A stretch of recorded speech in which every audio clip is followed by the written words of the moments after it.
Look at you. Look how far you came.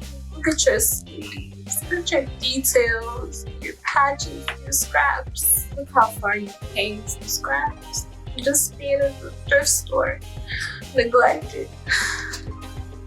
I love you so much. I need to make more. I'm so proud. Look at you. You're so beautiful. Don't mind me. I know if I look like I'm like filling up on her, but this is how I show up. Hi, my name is Tondalea, and welcome to Take Back Your Throne if you're new here, and if you are, please hit that subscribe button.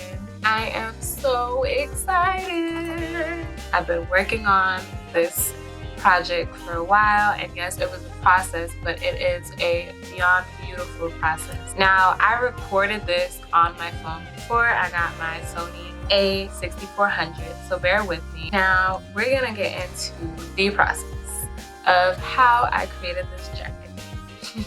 For our supply list, you need about 1 yard of interfacing, a seam ripper, a cutting mat, 4 yards of lining fabric, pattern paper, sewing shears, thread scissors, a quilter's ruler, measuring tape, rotary cutters, pins, an iron, a tray, recycled jeans, chalk, a pencil, thread, and marker. After hours and days of cutting up jeans all by myself, here we are. I originally organized this nicely for you guys, but I forgot to record it, so here is the reality of what it actually looks like.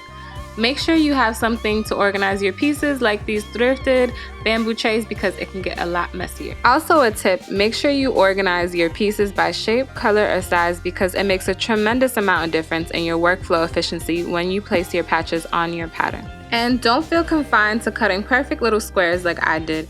Feel free to experiment with asymmetrical, rigid, distressed, or frayed patches. I suggest using 10 to 12 pairs of jeans. I used about 12 pairs for a size 10 duster, but keep in mind, depending on the size and length of your pattern, this may vary. To add a little designer flair and texture to your duster, get creative with the seams or parts you wouldn't think twice of using.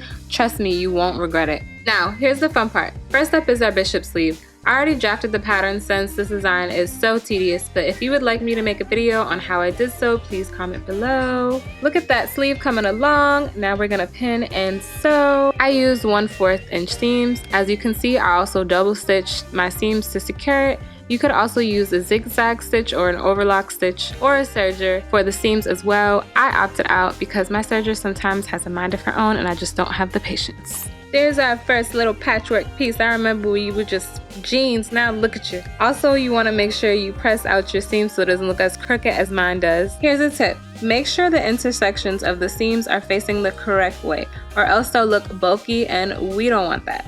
We only want nice and clean seams. If you're unsure, try folding the patch on both sides, and if the patch doesn't lay flat, then just flip it on over. Please be mindful of this as you add more patches because you do not want to be your seam ripper's best friend. It is not fun and we have way too many seams to worry about. Now, here is our first Bishp Sleeve all sewed up, and for the sake of this video, I did not record myself sewing every little patch because that would be a little too much. Next, I'm going to pin my Bishp Sleeve to my pattern, matching it up as close as I can get. Don't worry if your pieces are hanging off your pattern, it's inevitable and we're just gonna trim all the excess off. Then we're gonna flip over our pattern and very carefully trim off all of our excess, and voila! After you trim, please make sure to bring this piece back to your sewing machine in order to close up any seams left open. And please don't forget this step, this is super important. So I went ahead and sewed off both sleeves and now they're ready to go. Here's a recap of 7 steps you'll need to repeat for every pattern piece. 1. Place your patches and match them like a puzzle. 2. Pin your patches. 3. Sew with 1/4 inch seams. 4. Pin the finished piece to your pattern. 5. Trim the excess. 6. Sew and close up the openings. And 7. Iron and press. Normally you would cut out your lining in the beginning with your fabric and pattern, but because we are essentially making our own fabric, I suggest cutting it after due to adjustments. I made a few adjustments compared to my original pattern, and you don't want your jacket lining to not fit properly. We want our jacket to be functional and fly. Next up is our cuff. How did I do it? Let's find out.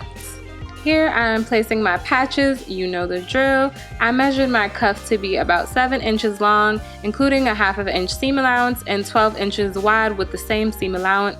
However, since I have spaghetti arms, please measure your arms and make sure it is narrow for the Bishop Sleeve style, but not too narrow to the point where you can't fit your arm in, because we don't want those problems. And then you're calling 911 because you can't get the cuff off your arm and you're stressed, and I'm liable even though I don't have liability insurance, and it's just a mess. So if you're unsure, please do me a favor and measure the widest part of your forearm, which is located directly underneath your elbow, and add about 2 inches to that measurement. Our cuff is good to go. I'm just going to close up the seam, and in part 2 I'm going to go over how to pleat and attach it to your sleeve.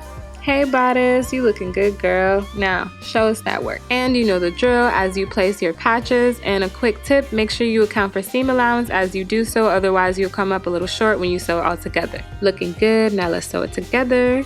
And now, before we get to the steps, let's talk about these seams. First, you want to line up your scrap seam with your pattern and the right side of your bodice on a slight curve. With right sides together, pin it in place and make sure you sew it as close as you can to the edge of the top stitch flat fell seam, just as you would if you're sewing a zipper, if you are familiar. Then repeat on the left side of the bodice. It took me a few times to get this perfect to where there was no seam allowance showing, so don't worry if you're not successful at first, but don't give up, persevere. Ooh, look at those seams, they look so fresh and clean. When I said a designer denim patchwork duster jacket, this is exactly what I mean. But of course, if this is a little too much, feel free to opt out, no pressure, but just know that you will still pop out in this jacket, let me tell you. By now you definitely know the drill. We're going to pin, sew, and trim up those edges. Now for the bodice lining, I added an extra 1/2 inch ease and an extra 1 inch for the center back pleat, which I'll demonstrate in part 2. Don't worry if that sounds a little confusing now. I also cut out separate panels for the side seams joined by the top stitch flat felt scrap piece. I went ahead and sewed the shoulder, center back, and side seams together, and look at her. This jacket is coming along so beautifully, I must say. Then I marked and pinned where I want my new lower neckline to fall. Next, sew up any seams left open from trimming your neckline and make adjustments for the center front of your jacket accordingly, based on how you would like it to drape. Here is a close-up of the jacket back. To challenge myself, I made sure no 2 of the same pieces were placed next to each other. To be honest, I also sewed this piece before I started recording, but since we already know the drill, let's move on. At this point, we turned so many scraps and patches into all of our duster's outer shell pieces. Here are both of the jacket's side front pieces almost ready to go. I joined both of the side front seams together using a top stitched flat fell seam scrap piece. I know that was a mouthful, so let's recap. Again, you want to line up your top stitched flat fell scrap piece with the side front seam piece. With right sides together, pin and make sure you sew it as close as you can get to the edge of that very top stitch flat fell scrap piece, so no seam allowance is showing. And I compare it to sewing a zipper because when you do so, you want to make sure you get as close as you can to those zipper teeth as you sew, so your garment has that nice and professional finish on the outside. Then of course you're going to repeat these same steps for the left side, but make sure you trim any excess and press and iron it really well so it lays flat. Here is our fresh and clean side front seam. And lastly, we're going to repeat those same steps for our side front piece. When I sewed this entire piece to my bodice, I made sure to match both the side front seams for the bodice and bottom of the jacket.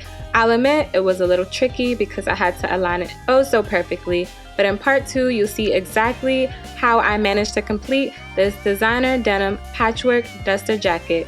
Thank you so much for watching, and give yourself a pat on the back because if you made it this far, you are a rock star and a designer. And of course, don't forget to like and subscribe.